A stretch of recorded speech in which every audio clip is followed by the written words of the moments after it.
यह कहानी महादेव शिव के अद्भुत और महान चमत्कार की है। शिव पुराण के अनुसार एक समय भगवान शिव ने ब्रह्मा और विष्णु को उनके अहंकार का नाश करने के लिए अपना अद्भुत ज्योतिर्लिंग रूप प्रकट किया।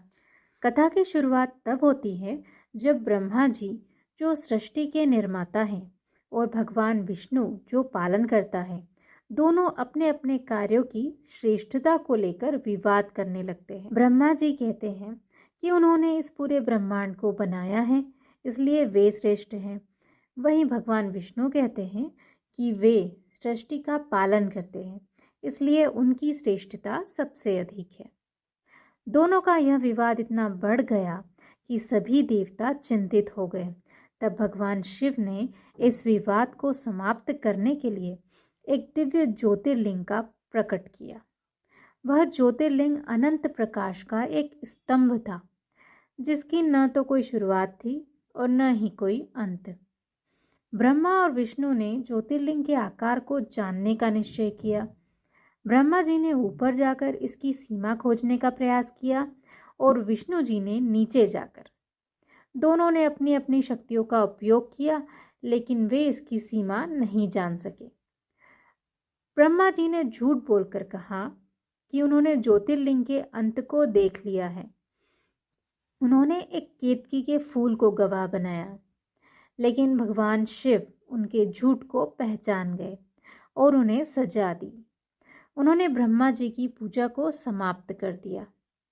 विष्णु जी ने अपनी हार स्वीकार की और भगवान शिव के सामने हाथ जोड़कर अपनी गलती के लिए क्षमा मांगी। उनकी विनम्रता और सच्चाई को देखकर भगवान शिव प्रसन्न हुए। इस दिन को महाशिवरात्रि के रूप में मनाने का महत्व यहीं से शुरू हुआ। भगवान शिव ने कहा कि इस दिन जो कोई उनकी पूजा करेगा और शिवलिंग की स्थापना करेगा, उसे अनंत पुण्य मिलेगा। भगवान शिव ने ब्रह्मा और विष्णु से कहा कि वे प्रतिदिन उस ज्योतिर्लिंग की पूजा करें।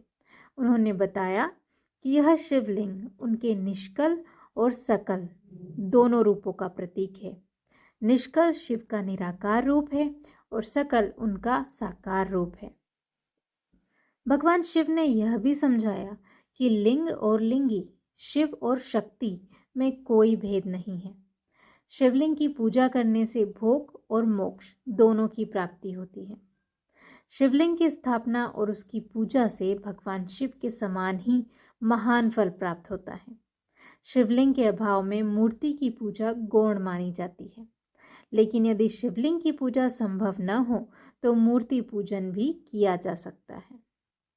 जहाँ भगवान शिव ने यह ज्योतिर्लिंग प्रकट किया, वह स्थान अरुणाचल कहलाया। यह स्थान आज भी भगवान शिव के अनंत ज्योतिर्लिंग के रूप में प्रसिद्ध है। इस स्थान पर निवास करने से या यहाँ पर मरने से भी जीवों को मोक्ष की प्राप्ति होती है। यह कथा हमें सिखाती है कि भगवान शिव की भक्ति और उनकी पूजा करने से सभी पाप नष्ट हो जाते हैं। शिवलिंग की पूजा का महत्व असीम है और इससे भगवान शिव की कृपा प्राप्त होती है।